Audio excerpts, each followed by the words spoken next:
जी business पर आपका स्वागत है। आप देख रहे हैं पावर ब्रेकफास्ट। आपके साथ मैं हूं मानसी दवे और बुलेटिन की शुरुआत सीधा विदेशी बाजार के संकेतों को समझकर कर लेते हैं। एसजीएक्स निफ्टी सबसे पहले आपके टीवी स्क्रीन पर करीब 161 अंकों की बढ़त के साथ 13,426 के स्तरों पर ये कर रहा है ट्रेड। हालांकि हांगकांग के बाजार में करीब 45 अंकों की बिकवाली भी देखने को मिल रही है। इस बीच डाउ फ्यूचर्स में 35 अंकों की यहाँ पर बिकवाली लाल निशान के साथ यहाँ पर ट्रेड फिलहाल आप देखेंगे, लेकिन 450 अंकों की दमदार रिकवरी के बाद डाउ में करीब 40 अंक की तेजी के साथ क्लोजिंग कल देखने को मिली और नैस्डैक में एक सपाट ट्रेंड ही देखने को मिला। विदेशी बाजार में काफी कुछ है। ग्लोबल मार्केट सेटअप के कई सारे ट्रिगर्स हैं जो कि जानना हमारे लिए अहम है। एक एक करके सब कुछ समझते हैं दीपांशु भंडारी से। उस साथ थोड़ी देर में जी बिजनेस के मैनेजिंग एडिटर अनिल सिंह भी हमारे साथ जुड़ेंगे। आज के लिए पहली रणनीति उनसे फिर समझेंगे। Deepanshu, good morning. बताएं विदेशी बाजार के संकेत कैसे लग रहे हैं? Good morning Mansi. इतने खराब नहीं लग रहे हैं जितना हम कल ऑफकोर्स भारतीय बाजारों की क्लोजिंग के समय देख रहे थे, बल्कि एक अच्छी रिकवरी हमने आती हुई देखी अमेरिकी बाजारों में और उसका प्रभाव देखिए इस समय एसजीएक्स निफ्टी 170 अंक ऊपर ट्रेड कर रहा है 1.25% की तेजी के साथ। साथ ही डाउ फ्यूचर सपाट है, नैस्डैक फ्यूचर्स हल्की आपको बढ़त दिखा रहे हैं। एशिया के बाजार ऑफकोर्स कल के सेल ऑफ के पहले क्लोज हुए थे, इसलिए आप एशिया में इस समय ज्यादा गिरावट देखेंगे। बट डेफिनेटली जिस तरह से कल अमेरिकी बाजारों में एक्शन देखा, जहां भारतीय बाजार की क्लोजिंग के समय हमने देखा कि डाउ फ्यूचर्स लगभग 600 अंक फिसल चुके थे, वहां पर आप कहना पड़ेगा कि अच्छी रिकवरी है निचले स्तरों से। मिली जुली क्लोजिंग रही, बट डाउ पे हमने देखा कि निचले स्तरों से लगभग 450 अंकों की रिकवरी हुई और हल्की सी बढ़त के साथ डाउ बंद हुआ। S&P 500 और नैस्डैक में भी रिकवरी का ही एक्शन आपको आते हुए दिखा।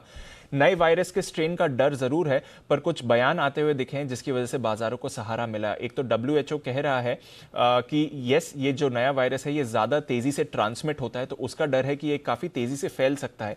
पर जहां तक वैक्सीन और जो बाकी दवाइयां वायरस के इलाज में इस्तेमाल हो रही हैं वो प्रभावी हैं, तो जो करंट सिस्टम है वायरस को ट्रीट करने का, उससे इस नए स्ट्रेन का कोई असर नहीं पड़ता है। तो ये एक अच्छी खबर है कि एटलीस्ट ट्रीटेबल है। यह नया स्ट्रेन तेजी से फैल रहा है, ये डर है, पर ट्रीटमेंट में कोई असर नहीं पड़ेगा, ये अच्छी बात है। इसके अलावा जो बाइडेन साहब को भी पब्लिकली ये नई वैक्सीन दी गई, उनको और उनकी बीवी दोनों को ही ये वैक्सीन दी गई है और उन्होंने पब्लिकली ये वैक्सीन ली है, तो वहां से भी एक कॉन्फिडेंस बिल्डिंग आप एक मेजर कह सकते हैं कि जो अमेरिका के आने वाले प्रेसिडेंट हैं उन्होंने वैक्सीन पब्लिकली ली है। अगर आप देखें अमेरिकी बाजारों में जो ये रिकवरी आई, बैंक्स में अच्छी खरीदारी हुई क्योंकि फेड ने बायबैक्स पर जो रोक लगाई थी वो हटा दी है। इसके अलावा एनर्जी शेयर्स यहां पर थोड़ा दबाव आते हुए दिखा, इकोनॉमी से जुड़े शेयर्स यहां पर भी गिरावट आती हुई दिखी और टेस्ला, जिसका कल S&P 500 में पहला दिन था और छठी सबसे बड़ी कंपनी इस समय यूएस में, वहां पर हमने देखा कि पहले दिन 6.5% की गिरावट आती हुई दिखी। तो नजर रहेगी मार्केट की जहां तक इस वायरस के डर का सवाल है और यूएस के स्टिमुलस पैकेज का इंतजार है, जहां पर वोटिंग किसी भी समय हो सकती है। यूरोप की बात करें तो ऑफकोर्स यहां पर भारी गिरावट थी, 2 से 3% तक यूरोप के बाजार फिसले इस वायरस के डर की वजह से, वहां पर हमारी नजर रहेगी। कच्चे तेल में गिरावट आती हुई दिखी, ब्रेंट 3% फिसला, डॉलर में थोड़ा रिबाउंड आया और सोने पर हल्का सा दबाव आते हुए दिखा है। बिल्कुल, तो चलिए यहाँ पर कल के मुकाबले आज विदेशी बाजार के संकेत जो हैं वो ज्यादा बेहतर देखने को मिल रहे हैं। अब ये जान लेते हैं कि कल के कारोबारी सत्र में संस्थागत निवेशकों ने क्या किया। FIS DIS का एक्शन। इनफैक्ट FIS की लगातार 23 दिनों की जोरदार खरीदारी पर ब्रेक लगा है, क्योंकि कल कैश मार्केट में FIS ने करीब 324 करोड़ की बिकवाली की है। वहीं कैश मार्केट में DIS की तरफ से 486 करोड़ की खरीदारी है और वायदा बाजार में 2362 करोड़ की खरीदारी FIS कर रहे हैं। तो महज वायदा बाजार में 2362 करोड़ की खरीदारी है FIS की तरफ से। इसके अलावा कैश मार्केट में दोनों ही FIS और DIS बिकवाली कर रहे हैं। आगे बढ़ते हैं और सीधा रुख करते हैं हमारे स्पेशल सेगमेंट का, जहां हम रोज बात करते हैं जी बिजनेस के मैनेजिंग एडिटर अनिल सिंघवी से।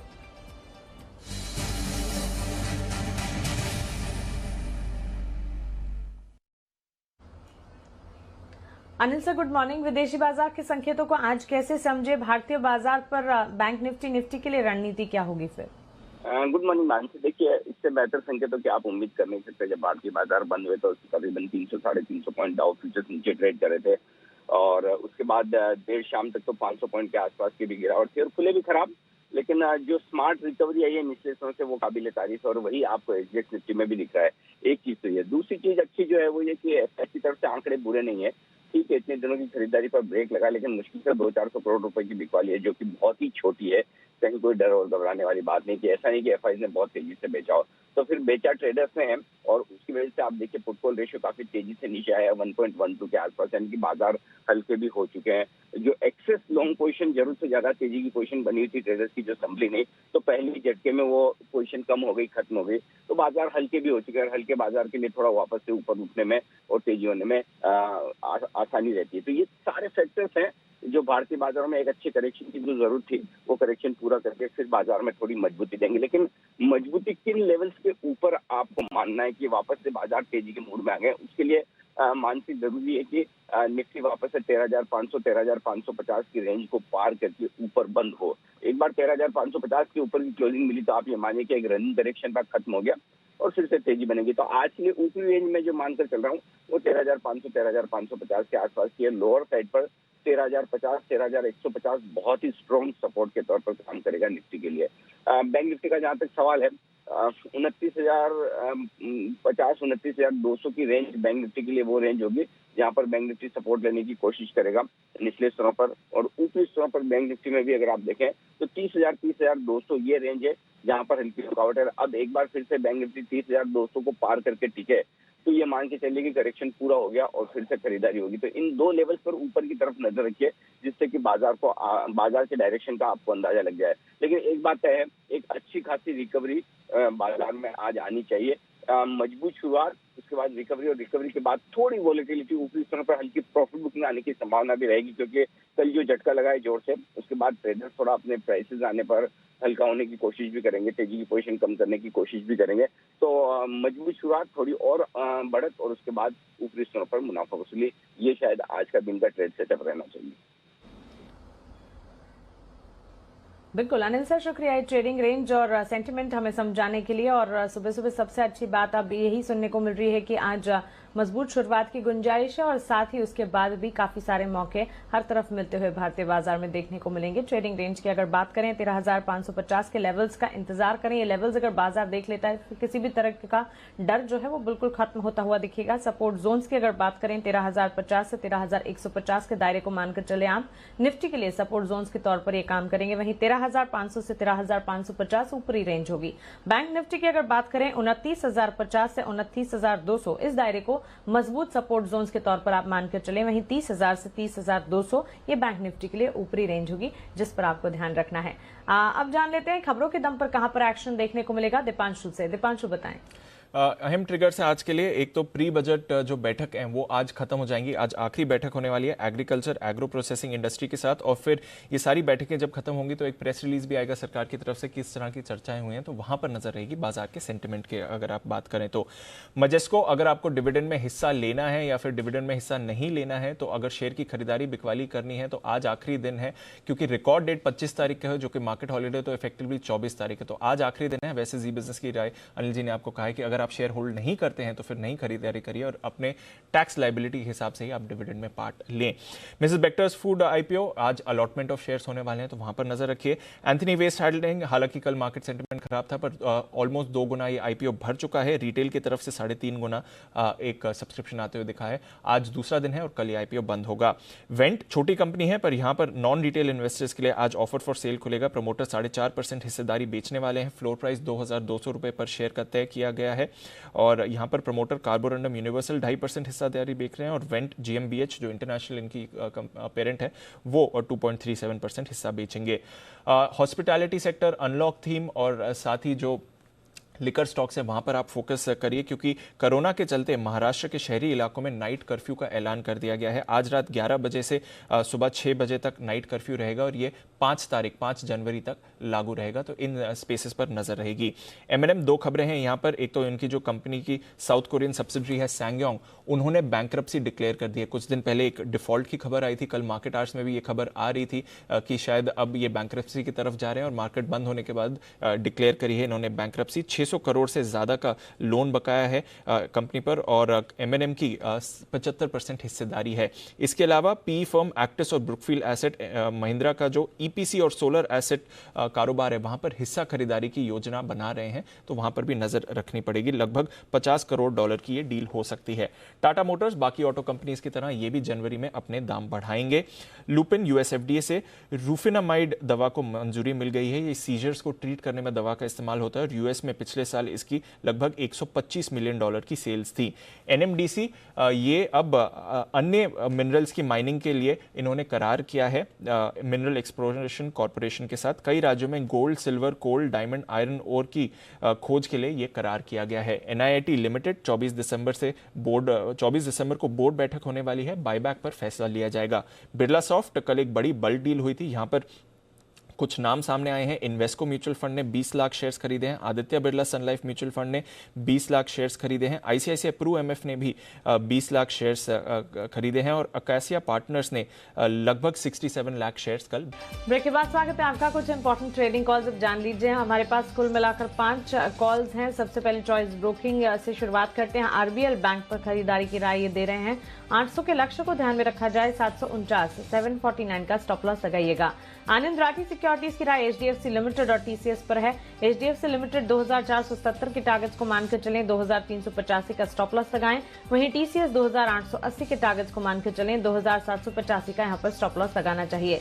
निर्मल बैंक सिक्योरिटीज की राय इंटेग्लोब एविएशन और साथ ही PVR पर है। इंडिगो पर आप 1540 के स्टॉप लॉस के साथ 1440 के टारगेट्स को मानकर चल सकते हैं। PVR में बिकवाली की राय यहां पर है। इंडिगो में भी बिकवाली 1440 के टारगेट्स के लिए, वहीं PVR में भी बिकवाली 1300 के टारगेट्स के लिए 1365 का स्टॉप लॉस लगाना है। तो 2 कॉल्स हैं, इंडिगो और साथ ही PVR जो कि बिकवाली की है। HDFC लिमिटेड, TCS और RBL में खरीदारी की जा सकती है। हमारे साथ मार्केट एक्सपर्ट जुड़ गए हैं किरण जाधव .com के CEO आशीष केलकर। आशीष जी, गुड मॉर्निंग, स्वागत है आपका जी बिजनेस पर। सबसे पहले इंडेक्स पर आपका नजरिया और साथ ही आज के लिए आपके रेकमेंडेशन भी बताएं। गुड मॉर्निंग मानसी जी। देखिए, जिस तरह का ग्लोबल मार्केट उभरते हुए हम देख रहे हैं, हमने देखा है कि SGX निफ्टी में भी एक अच्छा खासा उछाल है। तो मैं मानता हूं कि यहाँ पे ओपनिंग थोड़ी पॉजिटिव होने की संभावना है और मोमेंटम भी बुलिश हो सकता है। लेकिन निफ्टी के लिए मैं एक रेंज देना चाहता हूँ। सपोर्ट मैं देख रहा हूँ निफ्टी पे 13,250 पे और 13,500 का रेजिस्टेंस मैं देख रहा हूँ। अगर 13,500 के ऊपर निकलता है तो वापस एक अच्छी खासी तेजी हम इंडेक्स में आते हुए देखेंगे। और सेम बैंक निफ्टी के लिए भी 29,200 का सपोर्ट रहेगा और पहला रेजिस्टेंस जो मुझे दिखाई देता है ओपनिंग के बाद वो है 29,800 और दूसरा रहेगा 30,000 का। तो ये लेवल्स ध्यान में रखते हुए मेरे ख्याल से आज थोड़ा स्टॉक स्पेसिफिक अप्रोच रख के ही ट्रेडिंग करना चाहिए। बिल्कुल। आशीष जी, फिर स्टॉक सेक्टर्स कौन से सुझा रहे हैं आप? देखिए, जिस तरह का फॉर्मेशन हम कल देख रहे थे तो अंत में लास्ट के 15 से 20 मिनट में हमने अच्छी खासी एक रिकवरी भी देखी बैंकिंग स्टॉक्स में। तो उसमें से सबसे बेहतरीन मुझे चार्ट स्ट्रक्चर लग रहा है HDFC बैंक का। अगर एग्रेसिव ट्रेडर हैं आप तो ही ये ट्रेड करने की मेरी सलाह होगी। HDFC बैंक में खरीदारी करें। मैं फ्यूचर्स के रेट्स बता रहा हूँ। स्टॉप लॉस 1370 का होना चाहिए। पहला लक्ष्य रहेगा 1400 का और दूसरा लक्ष्य रहेगा 1415 रुपए का। जी बिल्कुल आशीष जी, शुक्रिया ये तमाम जानकारी के लिए और अपने रिकमेंडेशन हमें बताने के लिए। इक्विटी मार्केट्स के साथ ही कमोडिटी बाजार का भी जायजा लेते हैं। केडिया कमोडिटी से अजय केडिया हमारे साथ जुड़ गए हैं। अजय जी, गुड मॉर्निंग, स्वागत है आपका जी बिजनेस पर। सबसे पहले बुलियन मार्केट, फिर एनर्जी पैक और साथ ही बेस मेटल्स, तीनों पर आपका आउटलुक हम जानना चाहेंगे। Good morning Mansi. देखिए, कल काफी बड़ा दिन था। जिस दिन से हमने देखा था पिछले हफ्ते सोने और चांदी में एक बेतहाशा अच्छी तेजी थी, बट कल का दिन काफी इंपॉर्टेंट रहा। हमने देखा जिस दिन से न्यूज ट्रेन की जो अपडेट आई थी उसके बाद मार्केट में कुछ वॉलिटिलिटी ज्यादा बढ़ गई थी। No doubt gap up opening के बाद सोने चांदी में काफी अच्छी ओपनिंग हुई थी, बट एकाएक हमने बड़ा फॉल आते हुए देखा। इक्विटी में कभी भी लॉसेस होता है, जैसे हमने मार्च में देखा था, तो उसका इम्पैक्ट बुलियन पे भी पड़ता, वैसा ही होता हुआ दिखाई दिया। ओवरऑल हमें लगता है वॉलिटिलिटी काफी रहेगी आज के सेशन में, बट जो ट्रेंड है वो पॉजिटिव। इंटरनेशनल में भी 1850 के ऊपर गोल्ड मेंटेन है, जो 1900 तक का लेवल आराम से दिखा सकता है। डोमेस्टिक मार्केट पे हमें लगता है आज के लिए 50,200 के करीब लेके चलना चाहिए। 49,950 का स्टॉप लॉस रहेगा। 50,850 तक का लेवल गोल्ड में देखने मिल जाएगा। वहीं चांदी भी वॉलिटिलिटी के साथ ट्रेड करते हुए दिखाई देगी। 68,000 के करीब लेके चलना चाहिए। 69,800 तक के लेवल हम चांदी में देख पाएंगे। वहीं अगर हम क्रूड की अगर बात करें तो नो डाउट वैक्सीन जिस ढंग से चल रही है ये एक्चुअली एक अच्छे संकेत है क्रूड के लिए। एनर्जी डिमांड इंप्रूव होना चाहिए, बट जिस ढंग से न्यूज ट्रेन की बात हुई तो सारी फ्लाइट्स जो कैंसिल हुई है यूके से, वो कहीं ना कहीं फिर से एक कंसर्न दिखा रहा है। और ऑलरेडी हमने पिछले हफ्ता 10 दिन में जो रैली आती हुई देखी, तो कहीं ना कहीं ये उम्मीद थी कि एक प्रॉफिट बुकिंग भी दे सकते हैं। तो हो सकता है आज के सेशन में भी क्रूड में एक दबाव रहे, जो 3550 पे बेचा जा सकता है, नीचे में 3420 तक का लेवल मिलता है। अंत में अगर हम बेस मेटल की बात करें तो जिस ढंग से स्टिमुलस यूएस में और चाइना भी पूरे एफर्ट्स लगा रहा है, और चाइनीज न्यू ईयर से पहले हमने एक डिमांड आती हुई देखी, सप्लाई साइड भी कुछ कंसर्न थे, और इन्वेंट्री जो जिंक पे ड्रॉप थी वो कहीं ना कहीं जिंक को सपोर्ट करते हुए दिखाई। तो पूरे बेस मेटल में मुझे लगता है कि जिंक जब तक 216 के ऊपर मेंटेन है, एक पॉजिटिव मूव देखने मिल सकता है। तो आज के लिए 219 पे आप जिंक को बाय करके चलिए, 225 तक का टारगेट हम देख पाएंगे। बिल्कुल अजय जी, शुक्रिया ये तमाम जानकारी के लिए और हमारे साथ जुड़ने के लिए। इसी के साथ पावर ब्रेकफास्ट में फिलहाल इतना ही।